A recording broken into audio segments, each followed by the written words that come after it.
povo que está comprando está feliz demais. Ô, Rodrigo Caetano, vai responder agora uma pergunta do Ale falando sobre essa questão. Não, o Cuca sabe muito, o Cuca é muito bom, mas rola uma quizumba de relacionamento que o Ale te perguntou. Procede isso? Não. Assim, o futebol é feito assim, às vezes, de alguns folclores, né? E o Cuca, no início da sua carreira, deve ter carregado consigo alguns, né? Aquela história do ônibus, aquela história... ele é um cara extremamente vencedor, não só aqui, por onde passou, de grandes trabalhos.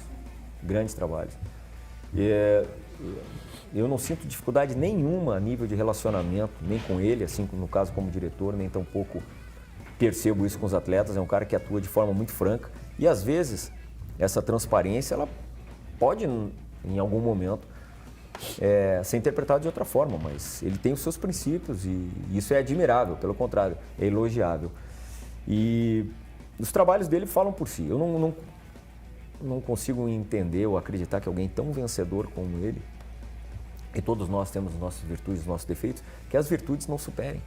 Ele é... Não, supera. Não, eu posso falar ele como figura humana. Ele é extremamente humilde, um cara que divide muito com os demais. Não é só comigo, não. Divide com todo mundo, na hora da logística e tudo. Então, eu acho que... Agora, você vai trabalhar num elenco, né, de 30 jogadores e isso é uma coisa que lamentavelmente se vê cada vez mais, né? Você não vai agradar todo mundo. Então, é natural que pode, às vezes, gerar um descontentamento daqueles que joguem menos. Isso é assim. Agora, eu posso afirmar para vocês aqui que o nosso ambiente é o melhor possível com ele, sim, com ele liderando, do jeito do Cuca, porque ele é extremamente carismático e consegue passar essa coisa sanguínea para os jogadores também. Além de ser um grande estrategista. Por tudo isso que eu estou falando,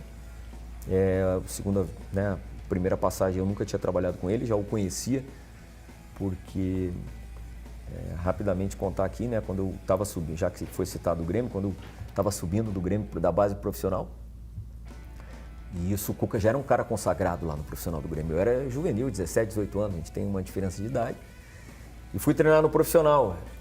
E eu conto isso para você ver o nível de humildade dele, que é o mesmo cara. E aquela história, o moleque vai completar E ele tinha tomado o terceiro cartão, estava tendo um time de baixo, na época se fazia muito coletivo.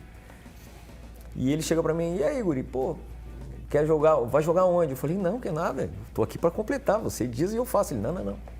Eu estou com a minha vida aqui no Grêmio já encaminhada, o que eu puder fazer para te ajudar a se afirmar aqui, você poder se afirmar. Eu com 17, 18 anos, então não esqueço nunca. Isso quando ele já era um jogador consagrado dentro do Grêmio. Então, esses são princípios e mostra o caráter dele. Ele é extremamente humilde e aqui eu estou dando um testemunho que eu vivi isso quando ele era atleta e é o mesmo cara hoje como técnico. Eu tenho dito aqui, Rodrigo, e a gente, na conversa com o Vitor, recentemente lá na Rádio Itatiaia, eu disse para o Vitor que nós, assim como eles, assim como todos, nós erramos muito nas análises também. Por vezes a gente passa do ponto. E por vezes a gente é injusto, muito injusto. De vez em quando ganha uma chamadinha, né? O Cássio sempre mandou uma mensagenzinha de madrugada e tal. Mas a gente já acostumou. Então é o seguinte, a gente erra nas análises, mas por vezes a gente acerta e às vezes, mesmo acertando, o clube não considera exatamente, para não brotar dessa análise, que às vezes está assertiva, mas para não brotar um problema interno no clube. Então, a gente conversa com atletas. Os atletas nos contam algumas coisas, né? Então a gente sabe que, por mais que se sustente um argumento de que não, o clima é muito bom, o trabalho é excepcional, a gente sabe que tem um outro ali que fala, putz, uma mala do caramba e tal. Mas independentemente de qualquer coisa, eu tenho visto um movimento, principalmente relacionado ao Palmeiras, de que está na hora de fazer uma limpeza no Atlético, uma mudança de elenco. Ontem eu disse, também lá na Rádio Itatiaia, e eu falo de Itatiaia aqui porque lá eu falo muito da Band, de que eu desconsidero isso porque todo treinador do Brasil queria ter esse elenco na mão.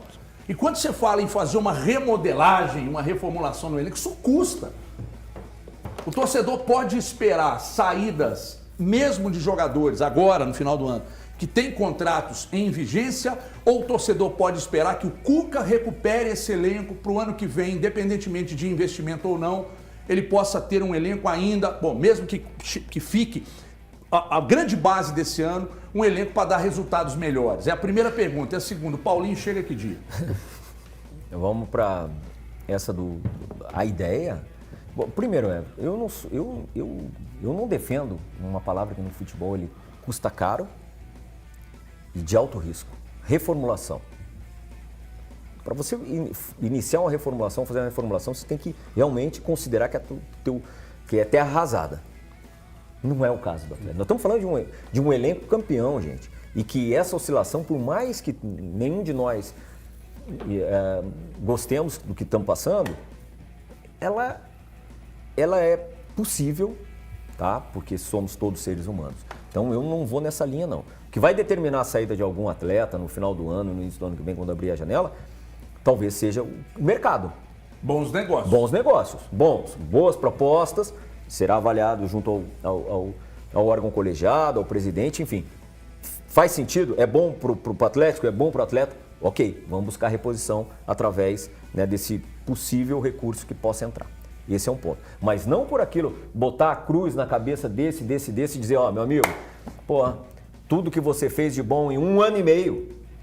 Porque o corte que é feito dessa oscilação no Campeonato Brasileiro, da desclassificação na Copa do Brasil e da Libertadores, ela é praticamente o segundo semestre desse ano, certo? Junho, por aí em diante, né? Porque no primeiro semestre tivemos os 2 títulos, tanto o Tricampeonato Mineiro como a Supercopa.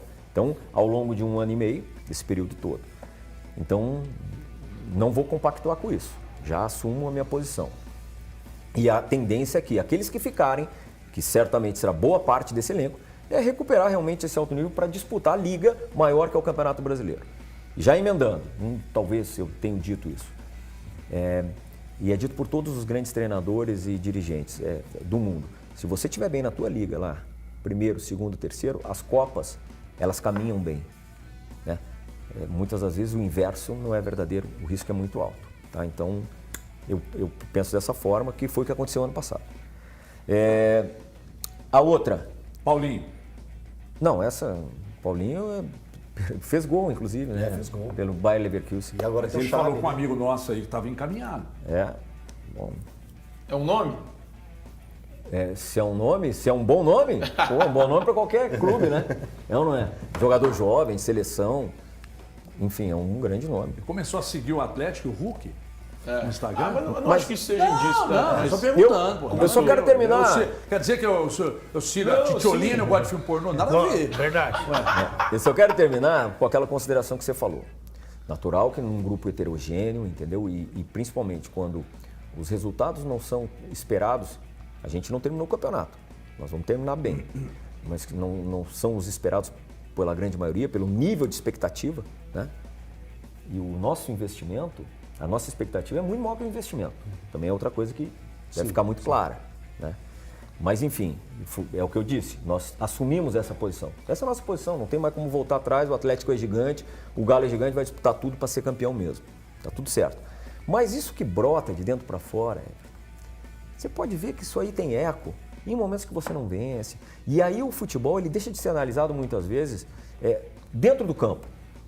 O adversário te superou, você não teve competência para fazer o gol. Mas não, o que a gente faz é querer encontrar explicações fora do que realmente diz respeito. Porque nenhum jogador entra, por mais que ame ou odeie o treinador, vai fazer a favor ou contra. Esquece. Eu tive lá dentro, isso não existe. Não existe complô, não existe.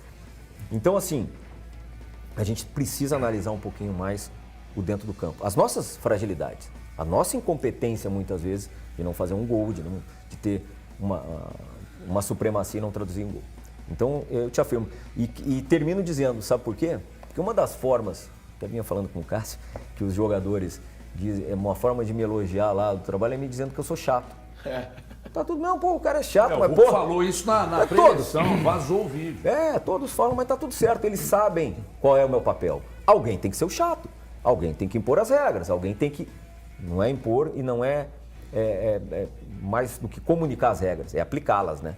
Porque uma coisa é eu comunicar, eu quero ver aplicar. Então esse é o meu papel, é para isso que eu sou contratado, eu faço isso de forma transparente, olhando para todos eles, igual para o Hulk, igual para o Rubens, não tem distinção.